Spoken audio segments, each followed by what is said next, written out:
Καλησπέρα κύριοι και κυρίες, καλή εβδομάδα σε όλους. Με δώρο ηλιακά πάνελ σε όλες τις γεννήτριες ανεξαρτήτου χωρητικότητας, το Flash Deal και το Mega Promo έληξε με μεγάλη προσέλευση στις 2 Μαρτίου, καλορίζικες και αιιόλουστες οι αγορές σας. Δεν το ξέρατε, Τι να κάνουμε κύριοι, όποιος πρόλαβε τον Δία είδε. Καλά, μη στεναχωριέστε. Τώρα που το ξέρετε λοιπόν, για όσους βλέπουν το σημερινό βίντεο, χωρίς like, κοπλιμεντάρι στα σχόλια, 48 κοινοποιήσεις και φέρε και μια φίλη σου μαζί να μην βγούμε μόνοι μας απόψε, θα ισχύσουν οι προσφορές κανονικά έως και την Τσικνοπέμπτη 7 Μαρτίου 2024. Στο σημερινό βίντεο θα μιλήσουμε πώς μπορεί ένα νοικοκυριό να εξοικονομήσει έως και 99% από τους λογαριασμούς των παρόχων. Υπάρχουν πολλά προϊόντα και στρατηγικές για εξοικονόμηση ενέργειας. Και σήμερα θα εξετάσουμε την πιο απλή. Και όπως πάντα, φιλικά, ανθρώπινα και χωρίς περίπλοκες και ξενόγλωσσες ορολογίες. Το προϊόν που βλέπετε στην οθόνη σας, με ισχύ 2.200 W, κυκλοφορεί την τελευταία δεκαετία, όπου με την πάροδο του χρόνου έχει εξελιχθεί. Δηλαδή, τεχνολογικά δεν είναι κάτι καινούριο. Απλά, όπως πάντα, οι Έλληνες ενημερώνονται καθυστερημένα και τελευταίοι όλων βάζουν στα σπίτια τους τεχνολογικές καινοτομίες.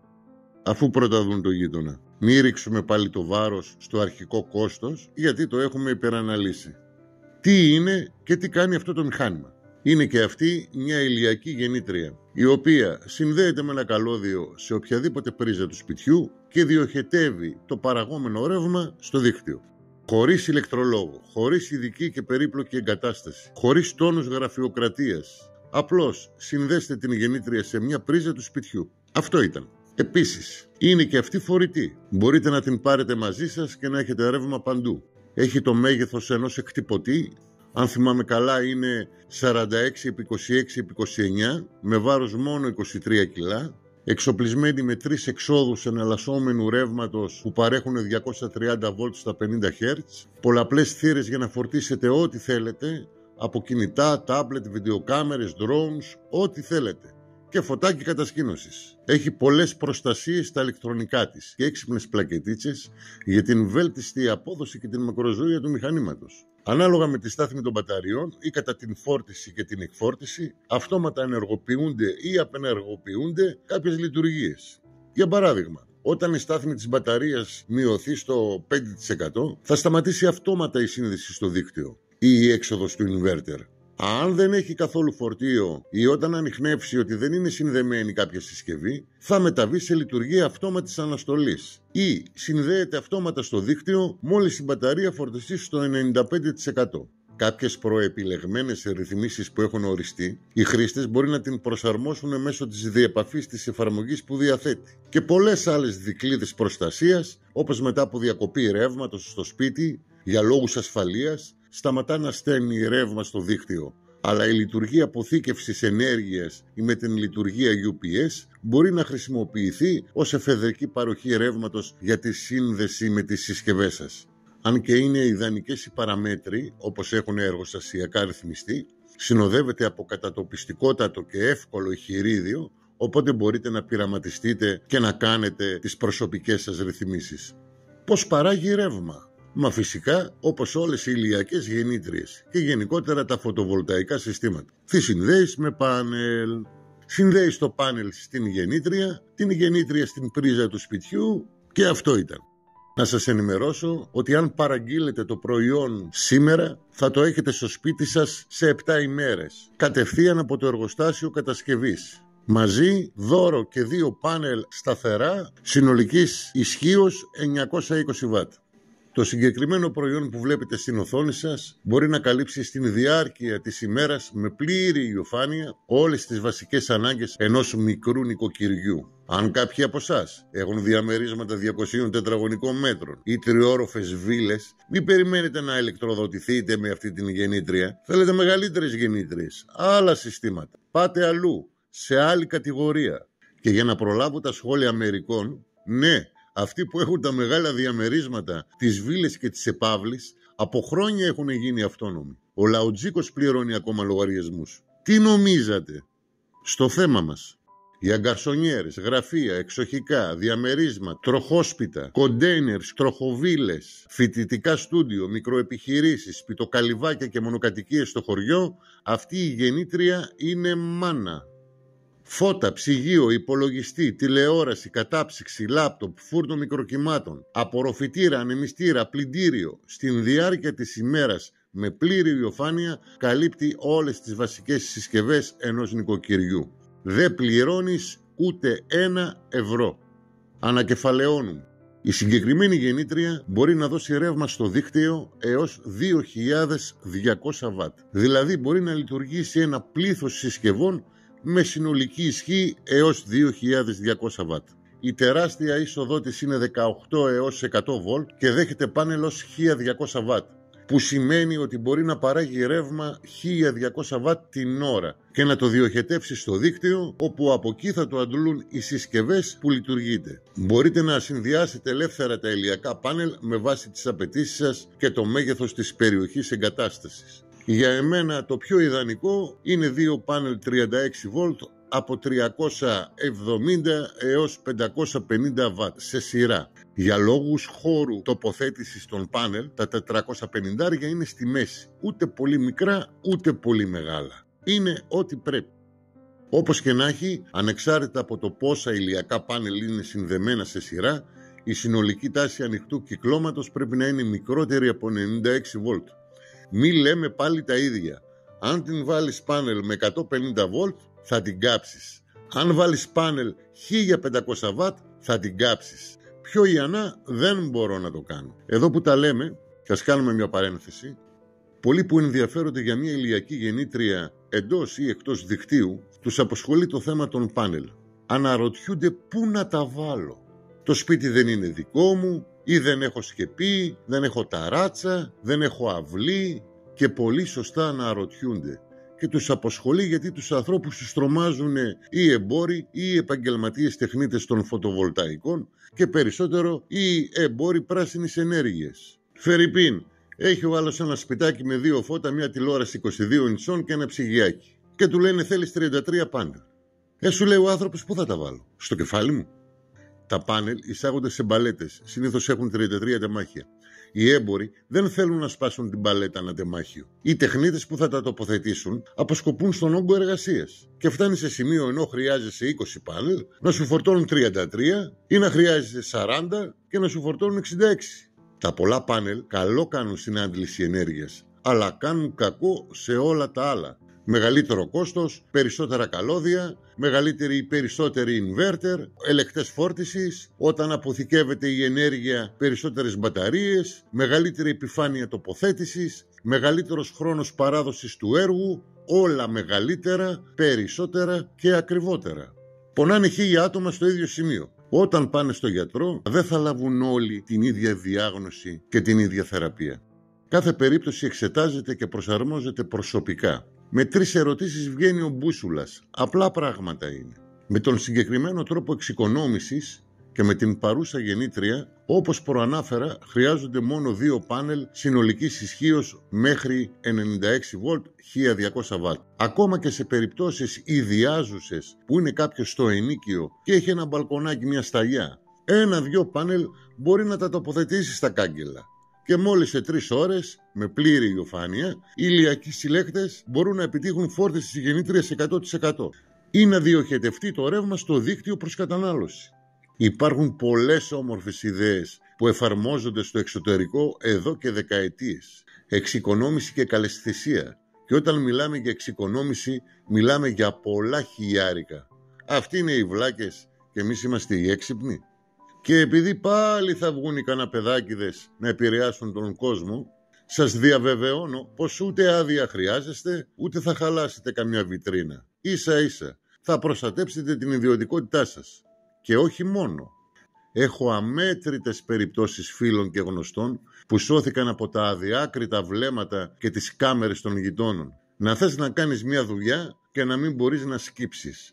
Να θέλει η νοικοκυρά να απολαύσει το καφεδάκι της στο μπαλκόνι και να τσεκάρει για ματάκιδες και ειδωνοβλεψίες όλα τα διαμερίσματα τριγύρω της πριν αλλάξει πόδι. Να βλέπεις φωτογραφίες της οικογένειάς σου ακόμα και μέσα από το σπίτι, αναρτημένες στο διαδίκτυο, για να χλεβάσουν οι ανόητοι, να πάρουν like ή 1002 σκοτεινούς σκοπούς. Με τα πάνελ, εκτός από το λειτουργικό κομμάτι, δεν προστατεύεις μόνο την ιδιωτικότητά σου. Πόσα παιδάκια πετούν από το μπαλκόνι ό,τι αντικείμενο πιάνουν στα χέρια τους. Πόσα παιδάκια σκαρφαλώνουν ή σφινώνουν τα κεφαλάκια τους ανάμεσα στα κάγκελα και έρχονται οι σιδεράδες με τους τροχούς να τα απεγκλωβίσουν. Ναι, σαφώς. Και το δικό μου κεφάλι πέρασε πολλές φορές ανάμεσα στα κάγκελα. Με το πιο αστείο της υπόθεσης, όταν περνούσε στο μπαλκόνι του γείτονα. Όταν ήμουν πιτσιρικάς 4-5 χρονών, επηρεασμένος τότε από ταινίες δράσης, βλέπεις δεν είχαμε διαδραστικά και ρεαλιστικά παιχνίδια στο PlayStation, έλουζα τα αυτοκινητάκια και τα ανθρωπάκια με ενόπλευμα και τα πετούσα από τον μπαλκόνι. Εκεί να δεις εφέ. Κάποια παγερά αλλά ιερά Χριστούγεννα, με τα χρήματα που μάζεψα στα κάλαντα, είχα αγοράσει από τον Κλαουδάτο ένα μεγάλο φορτηγό με ανατρεπόμενη καρότσα. Οι γονείς μας τότε όλοι έτρεχαν για το μεροκάματο. Γύριζαν νύχτα. Ή γύριζε ο ένας και έφευγε ο άλλος. Στο μεσοδιάστημα, τις ώρες που μέναμε μόνοι, αν δεν μας έριχνε καμιά ματιά η γειτόνισσα, γυρίζαμε στις αλάνες και βρισκόμασταν στα πιο απίθανα και επικίνδυνα μέρη. Εκείνες οι γενιές από θαύμα δεν ξεκληρίστηκαν. Παρά τα αυτά, μακάρι τα παιδιά μου και τα εγγόνια μου να μεγάλωναν έτσι. Βρισκόμενος λοιπόν στο ρετυρέ της 10όρυφης πολυκατοικίας που μέναμε, γεμίζω την καρότσα του φορτηγού με χώμα και βάζω από πάνω και 2 τσιμεντόλιθους. Και όπως το έχω να ρολάρει στο πρεβάζι του μπαλκονιού, σκέφτομαι, δεν κάνω και μία ανατροπή. Το ντουμάνι από το χώμα και ο κοφαντικός θόρυβος των τσιμεντόλιθων που έπεσαν στην είσοδο της πολυκατοικίας μπροστά στα πόδια του θυρωρού ήταν μια σκηνή που θα την ζήλευε και ο Άλφρεντ Χίτσκοκ. Ο απόλυτος τρόμος, να τρέχει ο θυρωρός πανικόβλητος και να φωνάζει «Βγείτε όλοι έξω, σεισμός, καταραίει το κτίριο». Και εγώ από θέα πανοραμική, χαμογελώντας με ικανοποίηση να βλέπω την σκηνή να εξελίσσεται σε πανζουρλισμό, ευτυχώς δεν θρηνήσαμε θύματα. Για την ιστορία, κάποια στιγμή αργότερα ο θυρωρός από τον απέναντι δρόμο με πήρε χαμπάρι και ήρθε και χτυπούσε την πόρτα, αλλά δεν τον άνοιγα. Εγώ ήμουν κρυμμένος κάτω από το κρεβάτι μέσα στα χάρτζια. Φιλούσε καραούλι στην είσοδο. Και όταν γύρισε ο πατέρας μου από τη δουλειά, του τάπε με τον Ι και με το Σίγμα. και είχε και μάρτυρες στο σύλλογο των ενίκων. Ο γιος σου, να μας σκότωνε. Η ζωστήρα έβγαζε φλόγες.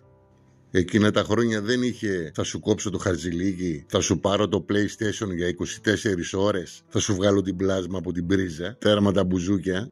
Εκεί μιλούσε η ζωστήρα και η ζωστήρα έβγαζε φλόγες. Εν τω μεταξύ και εγώ απορούσα για χρόνια γιατί μετακομίζαμε συνεχώς για γνώστους λόγους και έχανα τους φίλους μου. Ήταν μια παρένθεση στα παραδείγματα και τις παιδικές μας αναμνήσεις, αλλά το κανάλι έχει περισσότερο ανθρώπινο χαρακτήρα παρά εμπορικό.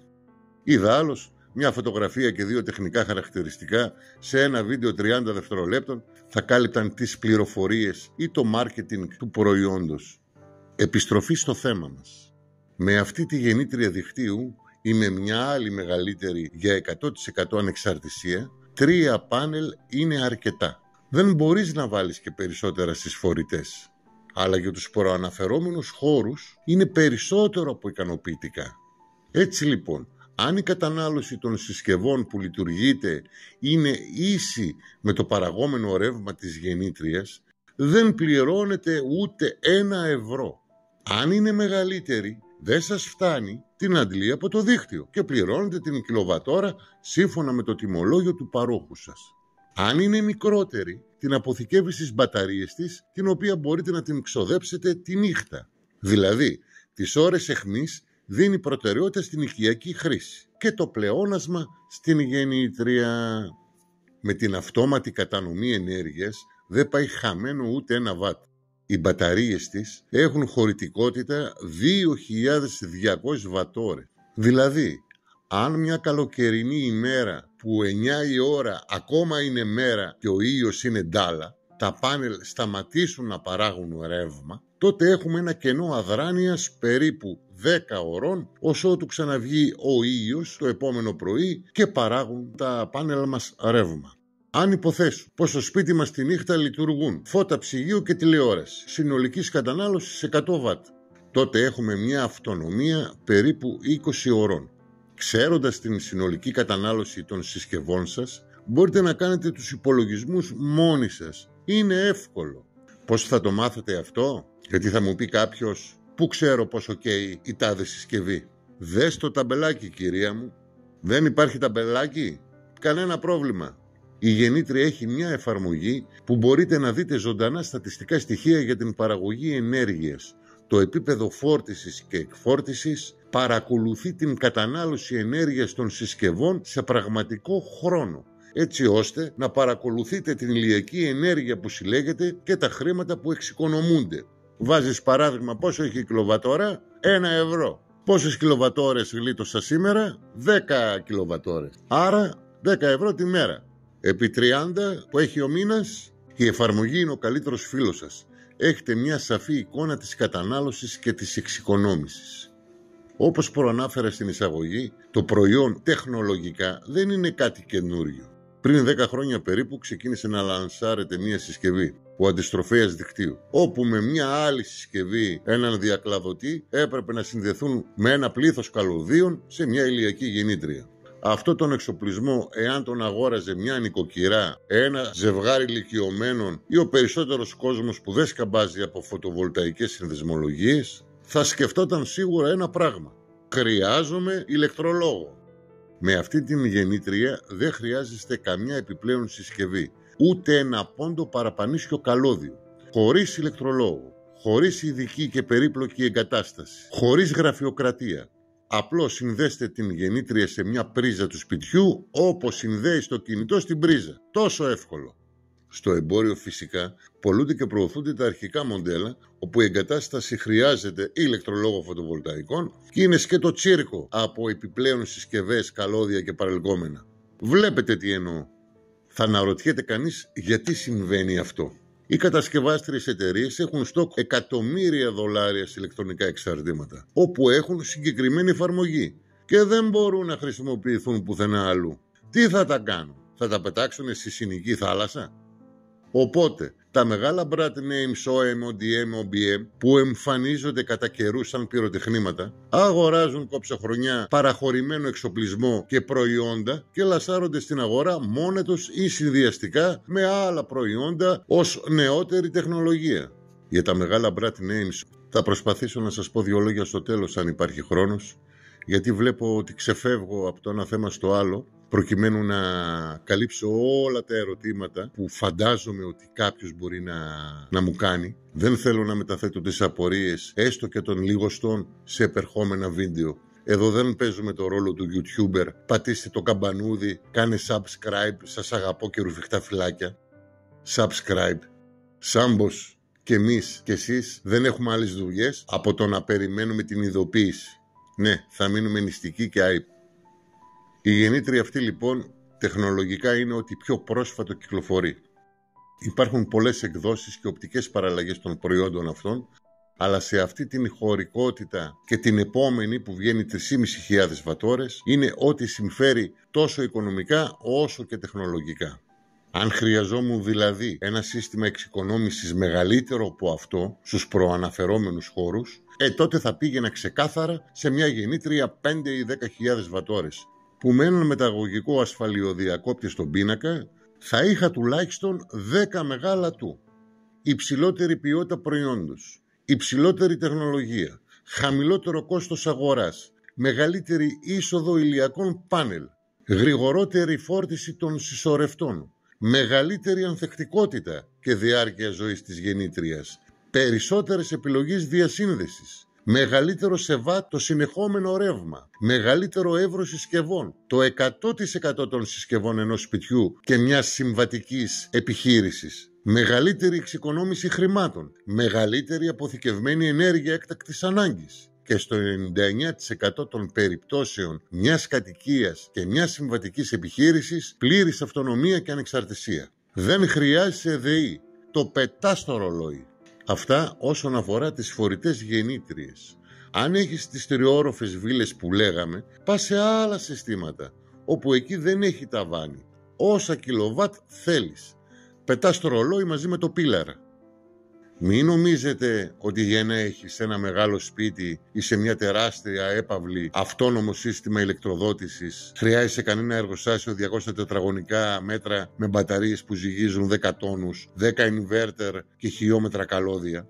Αυτά ήταν πριν μισό αιώνα. Άσχετα αν το 90% των καταναλωτών αυτά τα προϊόντα αγοράζει μέχρι και σήμερα. Τα λέγαμε πιο πριν. Με τις νέες τεχνολογίες, εκτός από τα πάνελ που η φιλοσοφία τους είναι ίδια, οι ποιότητες και οι αποδόσεις αλλάζουν, ένας οποιοσδήποτε χώρος, οικίες ή επιχείρησης, το σύστημα που χρειάζεται είναι σε μέγεθος όπως μια ντουλάπα air condition. Όλοι έχετε δει μια ντουλάπα air condition σε μεγάλα καταστήματα. Μιλάμε για μπιμπελό. Το έχεις στο σαλόνι σου. Βάζεις και ανθοδοχείο επάνω, με λουλούδια. Το ίδιο και για τις φορητές γεννήτριες. Όταν πήρα την πρώτη μου φορητή πριν 15-20 χρόνια, έπαθα. Πώς νιώσατε όταν πήρατε τον πρώτο σας πύργο υπολογιστή? Έπαθα έρωτα. Την είχα δίπλα στο κρεβάτι μου και την χάιδαβα. Της έλεγα γλυκόλογα όλο το βράδυ. Ναι, θα μπορούσα να τη βάλω και πάνω στο κρεβάτι και να την σκεπάσω με σατέν σε ντονάκι. Ας πάνε να το κάνουν και οι άλλοι, αυτοί με τις πετρελογεννήτριες, να καταλάβουν τι θα πυροχαλιτώ. Αν έχεις τις προαναφερόμενες καταναλώσεις, αυτό το συστηματάκι θα σου έρθει γάντι. Προφανώς και θα βρεθούν οι δήμονες και οι καναπεδάκηδες να πούνε 1002 γνώμες. Κάποιες από αυτές θα έχουν την βάση τους, αλλά ως εκεί, μόνο βάση, τίποτα άλλο. Τι εννοώ? Θα σου πει ο άλλος, γιατί κύριέ μου να βάλω αυτό το σύστημα και να μην γεμίσω πάνελ τους ακάλυπτους χώρους μου και να ηλεκτροδοτούμε με άπλετο ρεύμα, όπως έχουν και οι περισσότεροι? Να πας να βάλεις. Ποιος σου το απαγόρεψε? Καταρχάς, είναι δύο διαφορετικά πράγματα. Τι επιχειρήματα σας παρέθεσα στις μπαλέτες με τα πάνελ? Επί 3 αυτή η επιλογή. Εάν υποθέσουμε ότι βαστάει η τσέπη σου για ένα τέτοιο σύστημα, γιατί εδώ εκτός από 1-2 μπαλέτες πάνελ που θα σου καπνίσει ή θα σε επηρεάσουν να βάλεις, χρειάζεσαι τα ανάλογα πανάκριβα αλουμινένια στηρίγματα. Ένα θηριώδης inverter, ελεκτές και προστασίες φόρτισης, ηλεκτρολογικούς πίνακες, εγκαταστάτες φωτοβολταϊκών κλπ. Το χρειάζεσαι το άπλετο ρεύμα? Όχι. Μπορείς το ρεύμα που θα λάβεις να το στείλεις στο δίκτυο για να λειτουργήσουν οι συσκευές σου? Όχι. Όταν περνάει ένα σύννεφο και μαυρίζουν τα πανελάκια σου, θα έχεις ρεύμα? Όχι. Άρα το άπλετο φως είναι αυτό που δεν θα χρησιμοποιηθεί. Σε κάθε περίπτωση αναφερόμαστε σε εντελώς διαφορετικά συστήματα. Αν κάνεις σύμβαση με την ΔΔΕ για να διοχετεύσεις το άπλετο σου φως στο δίκτυο με όλα τα παρελκόμενα της επιλογής, πάλι είναι άλλο σύστημα. Αν θέλεις να το αποθηκεύσεις, πάλι είναι άλλο σύστημα. Όλα έχουν κοινό παρανομαστή, αλλά είναι εντελώς διαφορετικά πράγματα. Όπως είπαμε, υπάρχουν πολλά προϊόντα και στρατηγικές για εξοικονόμηση ενέργειας, η πλήρη αυτονομία, για όλα τα βαλάντια, για όλες τις περιπτώσεις. Απλά σήμερα εξετάζουμε την μία από τις δύο πιο απλές, την πιο γρήγορη, την πιο οικονομική, την χωρίς εγκατάσταση και παρουσίαση εξειδικευμένων τεχνικών. Μια λύση που ένας στους 3 καλύπτεται, ακόμα και αυτοί που δεν είναι καν συνδεμένοι με το δίκτυο. Και σαφώς με την επόμενη απλούστατη σχεδόν επιλογή, όπως προανάφερα, υπερκαλύπτεστε σε βαθμό ενεργειακής ανεξαρτησίας. Δεν περίμενα να περάσει τόσο γρήγορα η ώρα. Στο σημείο αυτό, έπειτα από τις σχετικές μεταβάσεις στην θεματολογία, ολοκληρώσαμε την παρουσίαση της φορητής ηλιακής γεννήτριας δικτύου και μπορείτε να αποχωρήσετε από την θέαση εάν σας ενδιέφερε αποκλειστικά και μόνο αυτό. Ίσως τα επόμενα λεπτά να είναι άνευ σημασία για κάποιους και δεν θέλω να σπαταλώ το χρόνο σας. Συνεχίζω λοιπόν για τους οικειοθελώς παραμένοντες. Η δεύτερη απλή λύση, να υπενθυμίσω ότι αναφέρομαι στις φορητές γεννήτριες που επιχειρηματολογήσαμε με χωρητικότητα 5-10 βατόρες, εκτός του ότι με αυτά τα εργαλεία είναι ιδανικά για κάθε χώρο, για κάθε περίσταση λόγω χωρητικότητας και φορητότητας, είναι ιδιαίτερα ιδανικά για πολλούς μικροεπαγγελματίες, όπου είναι και από τους καλύτερους πελάτες μας τα τελευταία 20 χρόνια. Πέραν των τεχνικών σιλικατζίδικα, μινι-μάρκετ και μπακάλικα, λαϊκατζίδες για παράδειγμα, πλανώδη πολιτές, καλαμποκάδες, καντινιέριδες, μπαράκια στην παραλία, όπου απαγορεύεται να στείλουν αγωγό ρεύματος και σκάβουν παράνομα οι άνθρωποι για να μπορούν να έχουν μια φραπεδιέρα, ένα ψυγιάκι και ένα καταψύκτη για να βγάλουν ένα μεροκάματο. Με τον φόβο μη τους πιάσουν, μη τους καρφώσουν.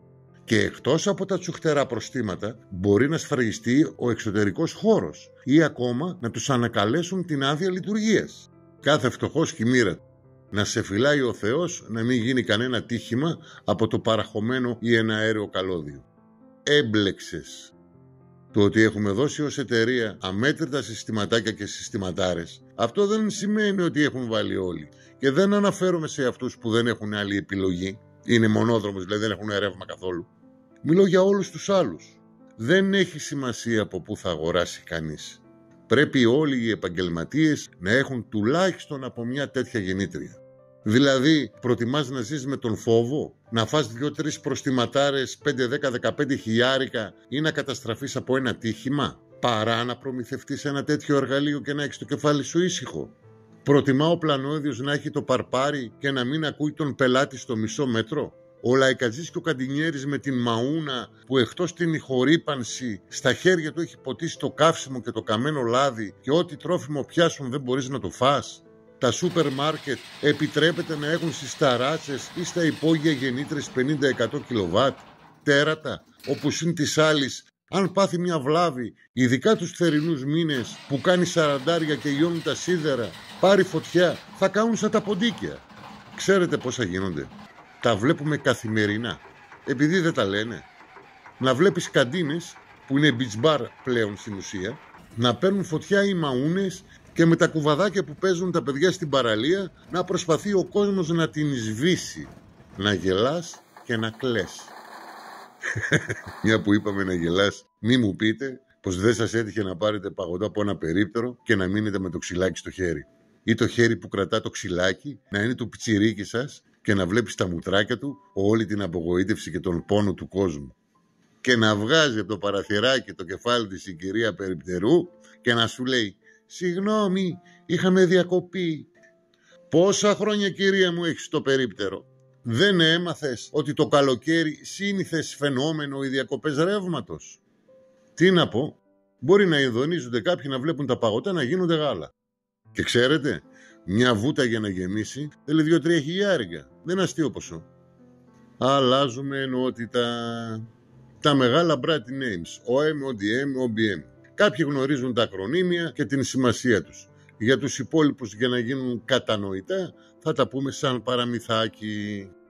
Έλα Γιάννη, πήρα μια ηλιακή γεννήτρια αμερικάνικη και ένα inverter γερμανικό, κάτσε καλά. Να είχαμε να λέγαμε και να είχαμε να πούμε. Καταρχάς, όσοι σας προμηθεύουν ή σας λένε ότι κάποια προϊόντα πράσινης ενέργειας είναι αμερικάνικα ή ευρωπαϊκά, ή ψεύδονται ή δεν ξέρουν τι τους γίνεται. Όλα κύριοι και κυρίες μου κατασκευάζονται και παράγονται στην Κίνα.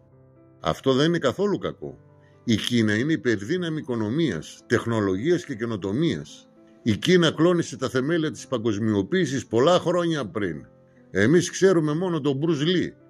Οι Αμερικανοί και οι Ευρωπαίοι ως επιτοπλίστων, όπου εκμεταλλευόμενοι καταστάσεις, μετέφεραν επιχειρήσεις κολοσσούς για φθηνά εργατικά χέρια και είχαν τους Κινέζους να δουλεύουν για μια κούπα ρύζι. Ξύπνησαν το τέρας, αφού πρώτα έμειναν εκατομμύρια ανέργοι στη μαμά έδρα. Όπως κάναμε κι εμείς. Δεν κλείσαμε όλες τις μεγάλες εταιρείες μας και τις στείλαμε στα Βαλκάνια, ξεκινώντας από τη Βουλγαρία, και έμειναν στην Ελλάδα χιλιάδες οικογένειες χωρίς δουλειά. Πόσες νομίζεις από τις εταιρείες εκείνες που μεταφερθήκανε, μικρές και μεγάλες, δουλεύουν ακόμα? Οι περισσότερες έκλεισαν. Έμαθαν τη δουλειά στους υποτίθεται υποανάπτυκτους και βλάκες, έτσι τους θεώρησαν κάποιοι. Έμαθαν τη δουλειά τα παιδιά και τους πήραν την μπουκιά από το στόμα. Το 90% έχει κλείσει. Και οι εργάτες γίνανε αφεντικά. Και καλά κάνουν, εγώ τους χαίρομαι. Πάντα υπάρχουν πολιτικο-οικονομικά παιχνίδια, αλλά βγάζουμε και εμείς τα μάτια μας μόνοι μας. Στις αρχές του 90, όταν άνοιξαν οι φυλακές στην Αλβανία, ήρθαν εδώ πέρα χιλιάδες παράνομοι μετανάστες, κάθε καρυδιά σκαρίδι. Οι Έλληνες επαγγελματίες τρίβαν τα χέρια τους, γιατί βρήκαν φθηνό, ανειδίκευτο και άβουλο προσωπικό. Ανασφάλιστοι, δουλεύανε οι ανθρώποι διπλά 8 ώρα και τριπλά και τα αφεντικά κάνανε σουλάτσο. Στην επαρχία όλες οι καλλιέργειες από ξένα χέρια. Τους δίνανε ένα κομμάτι ψωμί και δουλεύανε όλη μέρα. Το ίδιο και στις οικοδομές. Δεν υπήρχε μεροκάματο για τον Έλληνα. Γιατί ο Έλληνας έπαιρνε τότε 10.000 δραχμές μεροκάματο και τον Αλβανό τον έδινε 1, 2. Του πετώσε και ένα ξεροκόμματο, τον έλεγε ευχαριστώ αφεντικό και ο άλλος κόρδωνε. Περάσανε τα χρόνια, τα παλικάρια μάθανε τη δουλειά και τα αφεντικά πεταχτήκαν έξω. Χιλιάδες καλλιέργειες και επιχειρήσεις έχουν πάει σε ξένα χέρια και οι Έλληνες έχουν μείνει χωρίς δουλειά. Γιατί ο Έλληνας μεροκαματιάρης, όταν κάνει μια αποχή από το επάγγελμα 10 χρόνια, γιατί δεν του δίνεται η ευκαιρία να πάει να δουλέψει, είναι ακριβώς, και κάθεται στον καναπέ ή αλλάζει αναγκαστικά εργασία για να επιβιώσει, δεν μπορεί να σηκωθεί από τον καναπέ που έχει πάρει και 30 κιλά να ξαναπάει οικοδομή. Δεν μπορεί, δεν το βαστάν τα πόδια του, δεν το βαστάν τα χέρια του. Τελείωσε. Νέα φουρνιά δεν βγαίνει γιατί το επάγγελμα δεν είναι βιοποριστικό και άντε γεια. Έτσι λοιπόν, πριν από 50 χρόνια τα τότε ψαροχώρια της Κίνας, σήμερα είναι τεχνολογικές πρωτεύουσες. Η καθημερινότητα των Κινέζων από τεχνολογικής άποψης φαντάζει για εμάς σενάριο επιστημονικής φαντασίας.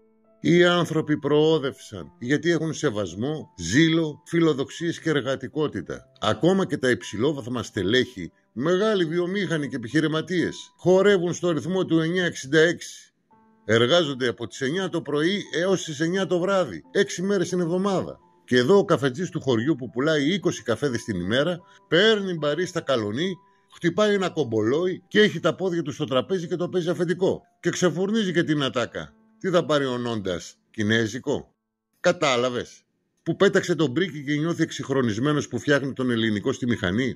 Και αυτοί βάζουν το σκράπ από τη μια και βγαίνει ρομπότ από την άλλη. Η Κίνα είναι υπερδύναμη και στην τριτοβάθμια εκπαίδευση.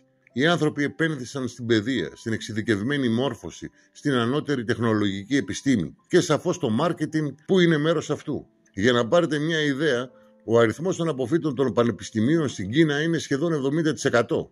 Ακόμα πιο εντυπωσιακά ποσοστά αποφύτων ΑΕΗ, πάνω από 40%, που όλοι αυτοί έχουν πτυχίο σε ανατομία επιστήμης, μαθηματικών ή μηχανικής. Και εμείς, τα όμορφα, έξυπνα, αλλά τεμπέλικα αμόρφωτα παιδιά μας, δεν μπορούμε να τα ξεκολλήσουμε από τα κινητά και καταλήγουν οι νέοι και οι νέοι μας στην ανεργία και στο προσωρινό μεροκάματο. Και βλέπεις την κοπελάρα σου και τον παλίκαρό σου να τα εκμεταλλεύεται ο κάθε νόντες. Οι Κινέζοι είναι οι ηγέτες της παγκόσμιας αγοράς και όσο αφορά το αντικείμενό μου, η Κίνα θεωρείται επιβεβαιωμένα παγκόσμια πρωτοπόρος στον τομέα των ανανεώσιμων πηγών ενέργειας. Όλα κατασκευάζονται και παράγονται στην Κίνα από 3 κολοσσούς. Από 3 εργοστάσια δηλαδή. Εκεί μπαίνουν στο παιχνίδι τα μεγάλα brand names, που όπως είπαμε σκάνε κατά καιρούς σαν πυροτεχνήματα. Με τις κλιμακωτές δυνατότητες παρέμβασης OMODM, OBM που τους δίδεται, ταράζουν τα νερά της αγοράς και την πληρώνει ο καταναλωτής και ο κατασκευαστής όσον αφορά την δυσφήμιση. Για τον τελευταίο φυσικά δεν γίνεται λόγος, μιας και είναι ο δημιουργός και ο χειριστής του παιχνιδιού. Όποτε θέλει δηλαδή το παιχνίδι της ματαιοδοξίας το κόβει. Τι γίνεται λοιπόν? Είναι ένας Αμερικανός, Ευρωπαίος, Ρώσος, δεν έχει σημασία η εθνικότητα. Επιχειρηματίας που βλέπει ως προσοδοφόρα επένδυση τα ηλιακά πάνελ ή τις ηλιακές γεννήτρες που απασχολούν ως προϊόν τους περισσότερους. Λέει στον Κινέζο: «Α, ωραίο το μηχάνημα. Τι μου λες? Κάνει τόσα πράγματα, Ρε που έφτασε η τεχνολογία. Στείλε μου», του λέει, 1000 κομμάτια. Τον ενημερώνει τον Κινεζάκι που μιλάει 5 γλώσσες και έχει πτυχία σαν τα πετσαρία σαλονιού, ότι με 1000 κομμάτια που παράγγειλε έχει το δικαίωμα να επιλέξει χρωματισμό με μια ελάχιστη επιβάρυνση ανά κομμάτι. «Α, τι τέλεια», πετάγει τη σύνοδός του, ιδιαίτερα το πούμε. «Τα θέλω ροζ με πουαβούλες». «Ό,τι θέλετε», λέει το Κινεζάκι. «Προς ενημέρωσή σας, με μια παραγγελία των 5.000 τεμαχίων, με μια σήμαντη επιβάρυνση, μπορείτε να αποκτήσετε το δικό σας brand name, να τα βαφτίσετε όπως θέλετε». Χοροπηδάει και πάλι ιδιαίτερα χέρι-χέρι με το μουστερί. Έτσι λοιπόν δικαιωματικά κυκλοφορούν στην αγορά προϊόντα εξωτερικά πανόμοια, με το ένα να το λένε φτέρπι, το άλλο αφροξυλάνθη και το άλλο αγλαία. Κάτι παραπλήσιο με τις γνωστές αλυσίδες των σούπερ μάρκετ, που έχουν μακαρόνια με το όνομα της επιχείρησης, γάλα, αλεύρι και δεκάδες άλλα προϊόντα. Τι έχουν τα μπελογόραφα, τις κτηνοτροφικές μονάδες? Τίποτα δεν έχουν. Όλα είναι φασόν. Τα ξέρετε αυτά.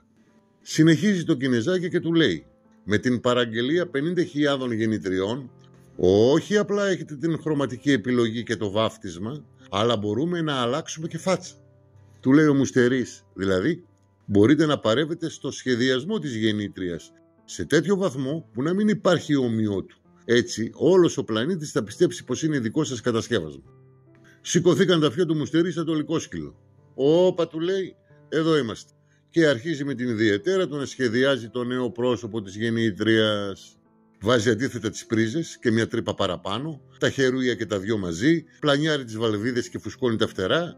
Και όχι μόνο, συνεχίζει το Κινεζάκι. Με μια ευτελής επιβάρυνση σας παρέχουμε υλικό και πρόθεση marketing, ιστοσελίδα και δικτυακό κατάστημα, social media με τη διαχείρισή τους, πεντάστερες κριτικές από επιβεβαιωμένες αγορές και τέλος αναλαμβάνουμε το σέρβις και για τυχόν παρουσιάσεις σε εκθέσεις σας νοικιάζουμε τους επιστήμονές μας έτσι ώστε να μπορούν να απαντούν σε τεχνικά ερωτήματα που τους θέτουν οι ενδιαφερόμενοι. Εξάλλου, ποιος ξέρει το προϊόν καλύτερα από εμάς. Η δουλειά έκλεισε και όλοι αποχώρησαν ικανοποιημένοι. Την άλλη μέρα πηγαίνει ο Γιωρίκας και ο Κωστίκας, Έλληνες ομογενείς από τον Ντάλλας. Η κουβέντα κύλησε με τους ίδιους ρυθμούς. Επέλεξαν χρώματα κόκκινο και μαύρο, έκαναν τις μετατροπές τους και βάφτισαν την γεννήτρια Σουμέλα. Αλλά ενώ πήγαν αρχικά να αγοράσουν 50-100 κομμάτια και κατέληξαν να παζαρεύουν 100.000 κομμάτια, λέει ο Κωστίκας: «Γιωρίκα, με τους Κινέζους παζάρια δεν γίνονται. Είδες, έκαναν 8 ώρες συμβούλιο. Κάλεσαν επιστήμονες, μαθηματικούς, οικονομολόγους και μεγαλοδικηγόρους και αποφάνθηκαν έκπτωση 12 λεπτών ένα κομμάτι και 13 λεπτά να αγοράσουν 200.000 κομμάτια. Δεν παίζονται ρε φίλε. Τους κατάλαβα που μέτραγαν τους κόκκους από το ρύζι. Γιωρίκα, τα λεφτά δεν μας φτάνουν. Το ξέρω, κρίμα. Το σχεδιάσαμε ωραία και με τα χρωματάκια του έδειξε πολύ. Κάτι όμως πρέπει να αφαιρέσουμε. Δεν βγαίνουμε αλλιώς», λέει ο Γιωρίκας. «Κωστίκα, ό,τι θέλεις αφαίρεσε. Το Σουμέλα δεν αλλάζει». Τύπησαν τα ποντιακά κεφάλια τους καμιά δεκαριά φορές, ώσπου κατέβηκε η μεγάλη ιδέα. Λέει ο Κωστίκας: «Εφόσον δεν θέλουμε να αλλάξουμε τίποτα από έξω, θα αλλάξουμε από μέσα. Ποιος θα το καταλάβει?» Φωνάζουν το Κινεζάκι και του ανακοινώνουν την ιδέα. «Μα φυσικά», απαντάει το Κινεζάκι. «Όλοι οι πελάτες μας αυτό κάνουν για να χαμηλώσουν το κόστος». Και τους δίνει ένα κατάλογο σε μέγεθος κυριακάτικης εφημερίδας από τις εποχές τις καλές, που είχε μέσα 10 ένθετα, 4 CD, 2 DVD, εκπτωτικά κουπόνια σούπερ μάρκετ και κάρτας υγείας, μια εγκυκλοπαίδεια του Φυτράκη, ένα τσελεμεντέ, εχειρίδιο πεταλώματος τζιζικιών, μια σφουγγαρίστρα, προσωπικό αστρολογικό χάρτη από τον Χορταρία και τον Πιτ Παπαδάκο και δωρεάν το δεύτερο ποτό στο Λεπά. Έτσι λοιπόν, ο κάθε μουστερής, ανάλογα με το τελικό κόστος που θέλει να έχει το προϊόν, παρεμβαίνει αρνητικά στα ισόψυχα. Δηλαδή, του λέει ο Κινέζος: «Αυτή η πλακέτα προστασίας ξεκινά από $20 μέχρι 200. Ποια θέλεις?» Και λέει ο ένας: «Βάλει αυτή με τα 50, ο άλλος λέει αυτή με τα 20. Όταν φτάσουν στο σημείο της εφημερίδας, ο σκοπός είναι το χαμηλότερο κόστος. Κανένας δεν θα πει στην κατασκευάστρια εταιρεία: «200 η πλακέτα, με 250 μπορούμε να την κάνουμε καλύτερη». Όχι, αυτό μην το περιμένετε. Πρώτον, τα κομμάτια που παραγγέλνονται είναι πολλές χιλιάδες και η συνολική παρέμβαση ισούται με τεράστια ποσά εξοικονόμησης. Και δεύτερον, ο Κινέζος σύμφωνα με την τρέχουσα τεχνολογία έχει φτιάξει το απόλυτο προϊόν. Εάν μπορούσε να φτιάξει μια πλακέτα που θα κόστιζε 250, θα την έβαζε. Το προϊόν του είναι άψογο. Εκτός λοιπόν του ότι παίζουν σκληρά με τις ποιότητες των εξαρτημάτων, παραλείπουν και πολλά σημαντικά εξαρτήματα για ακόμα χαμηλότερο κόστος. Η πλάκα πού είναι? Ότι τα ODM και τα OBM πουλάνε σε άλλους ODM και OBM. Είναι να τρελαίνεσαι. Το έχουν τερματίσει. Πραγματικά, κύριοι και κυρίες, γίνεται πανζουρλισμός με τις ποιότητες. Αλλά ο Κινέζος μπορεί να ανταπεξέλθει σε οποιαδήποτε ζήτηση. Έχει μια τέτοια κάθετη μονάδα παραγωγής που το ίδιο προϊόν είναι σε θέση να το βγάλει σε αμέτρητες ποιοτικές εκδόσεις. Στην Ελλάδα, για παράδειγμα, αν κατασκευάζουν ένα προϊόν, θα το βγάλουν σε μια έκδοση. Στην υπόλοιπη Ευρώπη, ένα άλλο προϊόν μπορεί να βγει σε 2, 3, 5 εκδόσεις. Όχι 1000 που βγάζουν αυτοί. Το πώς είναι απλό. Έχουν το χρήμα, τις ατελείωτες εγκαταστάσεις, την τεχνογνωσία και τα μέτρητα εξειδικευμένα χέρια. Παράγουν και το παραμικρό εξάρτημα, ακόμα και τις μπογιές, όχι στον ίδιο χώρο, σε άλλους κατασκευαστικούς χώρους ή θυγατρικές τους. Και εμφανίζεται λοιπόν στις εκθέσεις ένα άρτιο προϊόν για να μην εκτεθούν. Ακόμα και αυτά που δίδονται δωρεάν σε YouTubers είναι υψηλότερης ποιότητας από αυτά στα ράφια, γιατί τα μετράνε και τα τεστάρουν. Και φτάνουν τα προϊόντα στον καταναλωτή κατακρεουργημένα ποιοτικά. και βλέπεις την Αγλαία να πωλείται 2.000 ευρώ, την Ευτέρπη 1.500 και την Ισουμέλα 3 εκατοστάρικα. Όταν η Ισουμέλα δυσφημιστεί και πατώσει, τότε η ποιότητα στην επόμενη παραγγελία θα ανέβει 2-3 επίπεδα. Ή για να αποκτήσει καλό όνομα και να απολυθούν μαζί και οι τενεκέδες που τους έμειναν. Έτσι γίνεται ένας φαύλος κύκλος με τις ποιότητες, τις τιμές που ανεβοκατεβαίνουν σαν το ανσασέρ, όπως οι εμπειρίες των πελατών. 10 άτομα αγόρασαν το ίδιο προϊόν. 5 διαφορετικές απόψεις θα ακούσεις. Ο ένας είναι ευχαριστημένος και ο άλλος το φυσά και δεν κρυώνει. Είναι να μην σου κάτσει. Πώς παίρνουν φωτιά τα χριστουγεννιάτικα δέντρα από τα λαμπάκια? Ο Κινέζος φταίει. Δεν φταίει ο Κωστίκας. Καταλάβατε? Επίσης, πολλά brand name και εταιρείες ανά τον κόσμο τι κάνουν? Η μαμά κατασκευάστρια τους στέλνει εξειδικευμένο προσωπικό για να εκπαιδεύσει νέους υπαλλήλους. Παίρνουν τα προϊόντα σε κομμάτια και τα συναρμολογούν στην έδρα τους. Η γνωστή μεταποίηση. Όπως κάνουμε και εμείς εδώ στην Ελλάδα με εκατοντάδες προϊόντα. Όσπρια, έπιπλα, ρούχα. Παίρνουν λοιπόν κάποιες πιστοποιήσεις και εμφανίζονται ως κατασκευάστριες εταιρείες. Και μάλιστα δημοσιοποιούν βίντεο από τους χώρους εργασίας όπου δείχνουν το προϊόν να περνά από κάποιες μετρήσεις, τη συναρμολόγηση και το στόκ εμπόρευμα έτοιμο προς διάθεση. Έχουν ερευνητικά κέντρα? Παράγουν κάποιο εξάρτημα? Ούτε το σέρβις εξυπηρετείται σωστά, πέραν από τα απλά συμβάντα. Δηλαδή χέρι δεν βάζουν, δεν τα ανοίγουν καν, απαγορεύεται. Το 99,9% στέλνονται στη μαμά για σέρβις. Μη πάτε μακριά. Ξέρετε ποια είναι η κορυφαία εταιρεία έξυπνων τηλεφώνων? Χάλασε το τηλέφωνό σου ή τα σύρματα ακουστικά σου που τα πλήρωσες 2-3 εκατοστάρικα? Θα τα πας στο κατάστημα με ενεργή εγγύηση και θα σου πει θα σε ειδοποιήσουμε κυρία μου σε κανένα 2 μήνες. Όλα πάνε στη μαμά. Φτωχό παράδειγμα, αλλά καταλαβαίνετε τι εννοώ. Ερχόμαστε τώρα στα δικά μας. Το πρώτο μου πάνελ, μια μαούνα 200 βάτα αν θυμάμαι καλά, αγοράστηκε από την Αμερική στα τέλη του 80. Όπως και ένα σασίκωτος inverter. Δεν θυμάμαι ποιας χώρας ήταν παραγωγή. Είχα βάλει κάτι λαμπάκια ψήρες, θυμάστε, όπως είχαν οι φακοί παλιά. Και το βράδυ φεγκοβολούσαν σαν πηγολαμπίδες. Έπαιζε και το ραδιάκι και λέγαμε τι συστηματάρα έχουμε. Παλιά τα τεχνολογικά νέα αργούσαν να φτάσουν και τα προϊόντα ακόμα περισσότερο. Μόνο οι ναυτικοί από τα εμπορικά και τα γκαζάδικα είχαν πατήσει σε μέρη που εμείς διαβάζαμε στα βιβλία. Όταν έπιαναν λιμάνι, φρόντιζαν πάντα από τα υπερατλαντικά και εξωτικά ταξίδια τους να φέρουν κάτι από τις χώρες που επισκεπτόντουσαν και έτσι μαθαίναμε μέσα από αντικείμενα και θαλασσινές ιστορίες την κουλτούρα τους. Έφερναν κανένα δωράκι στα παιδιά και στα νύψια τους, κανένα κουκλάκι που μιλάει, κανένα σκυλάκι που περπατάει και μικροί μεγάλοι το παρατηρούσαμε έκθαμνοι. Χώρες όπως η Ιαπωνία, Κίνα, Ταϊβάν, Κορέα, τεχνολογικά πιο προηγμένες από εμάς, που εκείνη την εποχή η ελληνική επαρχία ζούσε με τις γκαζόλαμπες και είχαν ένα τηλέφωνο στο φούρνο. Μετά ήρθαν τα κινητά, το σωτήριο ίντερνετ, ενημερωνόμασταν και επικοινωνούσαμε με μεγαλύτερη ευκολία. Άνοιξαν οι αγορές, εισάχθηκαν προϊόντα που ούτε καν μπορούσαμε να διανοηθούμε ότι υπάρχουν, οι αποστάσεις εκμηδενίστηκαν και μπήκαμε σε εποχές που δεν τις προλαβαίναμε. Πριν λοιπόν 30-40 χρόνια, όταν έγιναν οι πρώτες επαφές με αυτές τις κατασκευάστερες οικογενειακές εταιρείες και ανοίξαμε κάποιους διάβλους εμπορίου και επικοινωνίας, ποιος μπορούσε να διανοηθεί την εξέλιξη των κολοσσών που έγιναν σήμερα? Όπως είπαμε και πιο μπροστά, τα ψαροχώρια του τότε έγιναν τεχνολογικές πρωτεύουσες. Παρόλο που αυτές οι τεχνολογικές αυτοκρατορίες έχουν γίνει πλέον απρόσωπες, οι αρχικοί δεσμοί διατηρούνται και οι σχέσεις παραμένουν ίδιες, όπως τότε, πριν γίνουν ό,τι είναι σήμερα.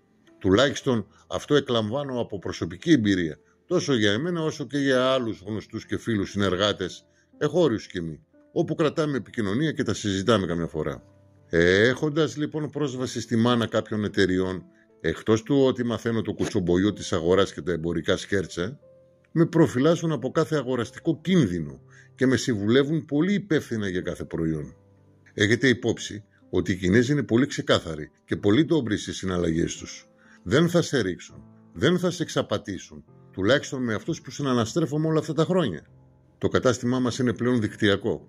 Δεν έχουμε δηλαδή στόκ εμπόρευμα. Πέραν από κάποιες φορές που βρισκόμαστε στην πλεονεκτική θέση να έχουμε κυκλοφόρητα μοντέλα πριν ακόμα την επίσημη ανακοίνωση και την διάθεσή τους στην αγορά, όλα προπληρώνονται και προπαραγγέλλονται. Ειδικά για την ελληνική αγορά είναι μονόδρομος. Το να γεμίσει ένα γραφιάκι 50 τετραγωνικών θέλεις ένα βαγόνι λίρες. Και η κωδική είναι τόσο πολύ που στην ουσία δεν κάνεις τίποτα. Είναι σαν μια σταγόνα στον ωκεανό. Όταν λοιπόν δεν κάνουμε μαζικές παραγγελίες, τα χιλιάδες κομμάτια που λέγαμε, και παραγγέλνουμε ένα προϊόν για τον πελάτη μας, θα ήταν τουλάχιστον ανούσιο και ανόητο να παραγγείλουμε τη σουμέλα. Για 1002 λόγους. Ο πρώτος είναι η δυσφήμιση. Ο δεύτερος, το σέρβις. Περιμένει δηλαδή ο πελάτης ένα προϊόν 60 μέρες και αν είναι ειδικής παραγγελίας άλλες 60-120. Να του έρθει η πατάτα, να χαλάσει την πρώτη εβδομάδα, να σταλθεί στη μαμά θέλει άλλες 60 ημέρες, να βγει πότε θα βγει από το σέρβις, άλλες 60 ημέρες για να το λάβει ο πελάτης. Εντάξει, να έχουμε ένα προϊόν να κάνει κουραζιέρα 2 χρόνια. Και τι να λάβει πάλι ο πελάτης? Την πατάτα δεν θα λάβει. Αν υπολογίσει το κόστος της κουραζιέρας, τα πιθανά ευτράπελα που μπορεί το προϊόν να χαθεί στο πανέλα 10 φορές ή το να έρθει και να χαλάσει την επόμενη μέρα ή να έρθει χαλασμένο. Πατάτα δεν είναι. Ό,τι θέλει κάνει. Τότε δέσε τη γεννήτρια στο πόδι και πηδά στη θάλασσα. Γι' αυτό λέμε ανόητο. Πληρώνεις το διαμάντι και η συμφωνία γράφει με μεγάλα γράμματα. Όχι σέρβις. Υπήρξε αστοχία υλικού ή χάλασε παλιέ μου φίλε Κινέζε, μου την αντικαταστείς με καινούριο διαμάντι για να την παραδώσω στον πελάτη μου. Σχεδόν 20 χρόνια ποτέ δεν μας κάλεσε πελάτης και να μας πει το εργαλείο έμεινε. Αλλά τα μεγάλα γράμματα υπάρχουν. Και μιας και μιλάμε για κουραζιέρες και μεταφορικά και πανέλα κλπ. Ξέρετε πόσο είχαν τα αεροπορικά ναύλα? 24 ευρώ ανά κιλό. Πήγε 30. Μία γεννήτρια η οποία ζυγίζει 70 κιλά ξεπερνάει τις 2.000 αεροπορικά ναύλα. Μόνο μεταφορικά. Καταλαβαίνετε? Τα υπόλοιπα είναι φόροι, δασμοί, τελωνία. Όπως είχα γράψει σε ένα σχόλιο, ο Κινέζος που περνάει δύσκολα, που φυτοζωεί με το μισθό του, μπορεί να το αγοράσει. Ο Ευρωπαίος Έλληνας δεν μπορεί. Και όταν φτάνει εδώ στην Ελλάδα, θέλει άλλα 5 ευρώ ανά κιλό, άλλα 350 ευρώ. Χώρια που αντιμετωπίζεις άλλο πρόβλημα. Παράδειγμα, τα ταχυδρομεία παίρνουν μέχρι 20 κιλά. Παραπάνω δεν μπορείς να στείλεις. Οπότε λίγες εταιρείες είναι αυτές που μπορούν να σε εξυπηρετήσουν άμεσα σε δυσπρόσιτες περιοχές. Ήθελα να στείλω ένα μικρό δεματάκι στην Αμερική. Το δέμα είχε διαστάσεις ενός πακέτου από τσιγάρα και το βάρος του ήταν ακριβώς περίπου το ίδιο, 40-50 γραμμάρια. Λοιπόν, πήγα να το στείλω ως γράμμα και μου το απορρίψαν όλοι. Επειδή ήταν φουσκωμένο, μου λένε κύριε, αυτό δεν είναι γράμμα, είναι δέμα. Οπότε αναγκάστηκα, ας πούμε, να το κάνω πακετάκι. Αναγκαστικά λέω κύριε, δώστε μου μία τιμή. Ξέρετε πόσο μου έδωσε? Και θα το πω. Η SES Courier, ξέρετε τι τιμή μου έδωσε για ένα δεματάκι σε διαστάσεις πακέτου? Πάνω από 300 ευρώ. Το πιστεύετε? Φαντάζεσαι τώρα να θέλω εγώ να στείλω με την SES μία γεννήτρια από εδώ Αμερική? Καταλαβαίνετε? Τι συζητάμε? Οπότε, αφού ενημερωνόμαστε εκ των έσω για τα ετοιμοπαράδοτα της Α κατηγορίας, που συνήθως είναι τα Α ποιοτικά προϊόντα που παράγγειλαν οι μουσιρίδες για τις εκθέσεις ή για να μπερδέψουν την Α με τους τενεκέδες, το χρυσοπληρώνουμε σύμφωνα με τα παρδαλά αδερφάκια του που κυκλοφορούν στις γειτονιές του κόσμου, αλλά είμαστε σίγουροι ότι το προϊόν είναι κατασκευαστικά άψογο και στην ανώτερη ποιότητα που βγαίνει. Η μέθοδο αγοροπολισίας που έχουμε επιλέξει έχει μόνο ένα μειονέκτημα, αυτή της σύγκρισης και ίσως της τρέχουσας τιμής. Γιατί όπως είπαμε, οι τιμές των μουστερίδων αλλάζουν σύμφωνα με τι κουστούμάκι θα ράψουν με το πατρόν της εφημερίδας. Αν κάποιος δηλαδή παρακολουθήσει στενά ένα προϊόν, θα διαπιστώσει ότι ο ίδιος ο μουστερής το ίδιο προϊόν τη μια το έχει 10 και την άλλη το έχει 4. Δεν είναι σε περίοδο εκπτώσεων ή ανατιμήσεων, την ποιότητα της παρτίδας του άλλαξε. Εμείς είμαστε σταθεροί στις τιμές μας. Και οι εκπτώσεις που γίνονται δεν έχουν να κάνουν με το αρχικό κόστος, αλλά με τα μεταφορικά, τους φόρους, τους δασμούς. Και όσο υπάρχει αυτό το απόθεμα για 5-10 άτομα που κρατάμε δεκαετίες θερμές στις επαφές μας, βρισκόμαστε σε περίοδο εκπτώσεων. Αυτά φυσικά είναι πράγματα που ποσό σας ενδιαφέρουν, αλλά καλό είναι να τα ξέρετε, μια και όλα κυλούν πάνω κάτω στο ίδιο μοτίβο. Η αγορά λοιπόν είναι ελεύθερη, ο καθένας αγοράζει από όπου θέλει, ο άλλος πουλάει όσο θέλει, δικαίωμά τους δεν είναι? Αυτά κύριοι και κυρίες που ξέρω ότι παρακολουθούν και ενημερώνονται, το εξαντλήσαμε και το υπεραναλύσαμε. Δεν θα υπάρξει παρόμοιο βίντεο, τουλάχιστον μέχρι το τέλος της χρονιάς, αλλά θα δημοσιευτούν στο μέλλον κάποια σύντομα βιντεάκια συστημάτων και γεννητριών, όπως μια πεντάρα που την έχω ερωτευτεί. Υπάρχει στο link, θα την εντοπίσετε. Κάνει μπαμ. Η απόλυτη γεννήτρια. Δεν υπάρχει ανώτερη στον πλανήτη. Αυτά λοιπόν, Το τηλέφωνο μου είναι στη διάθεσή σας. Μην διστάσετε να με καλέσετε για τυχόν πληροφορίες. Ελπίζω να μπορώ να σας κατατοπίσω. Το μόνο σίγουρο είναι πως θα καταβάλω κάθε προσπάθεια για να βρεθεί η λύση που αναζητείτε. Καλή συνέχεια και μη φοβάστε το σκοτάδι.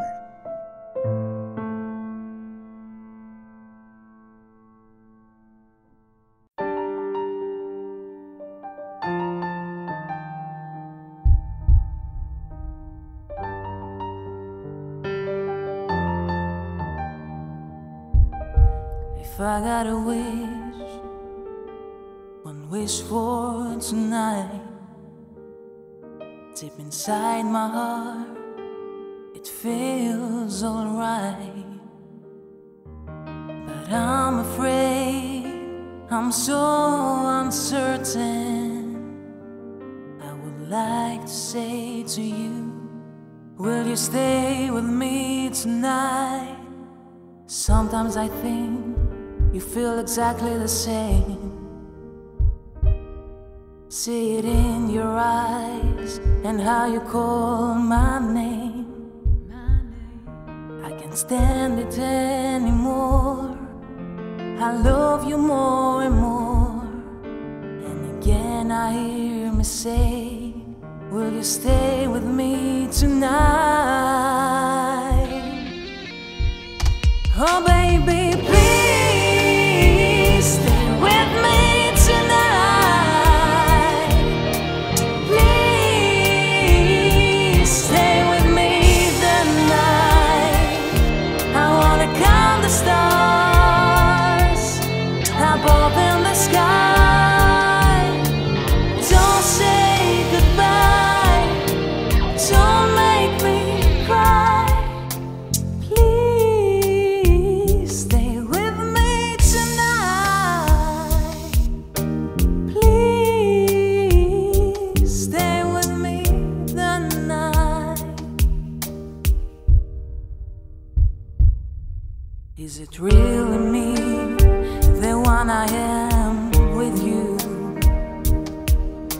Or is it a dream, spend my life with you? Can't live without you anymore. I love you more and more.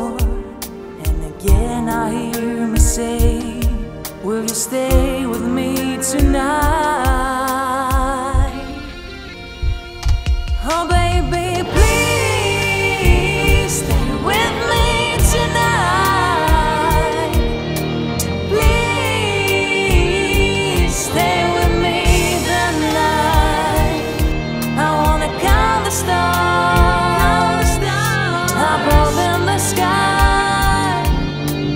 Don't say goodbye, don't make me cry. Please stay with me tonight. Please stay with me the night. I wanna count the stars above in the sky. Don't say goodbye, don't make me cry. Please stay with me tonight. Please stay with me the night.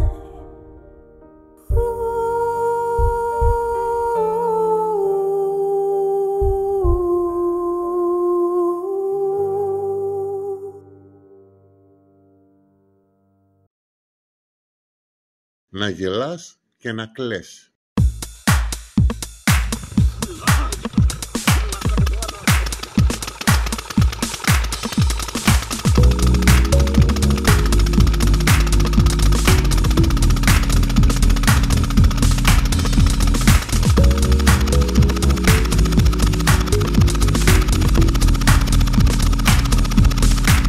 I am the man's dream and the secret inside.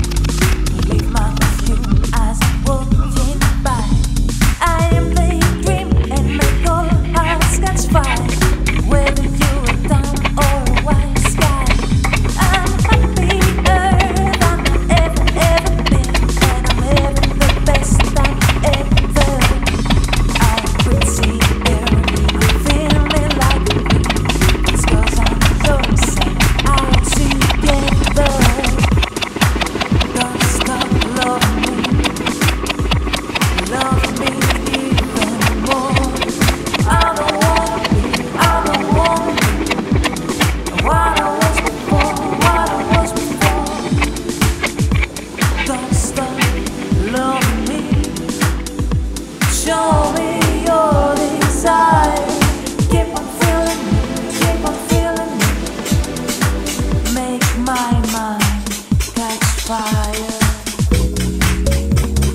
και να κλαις.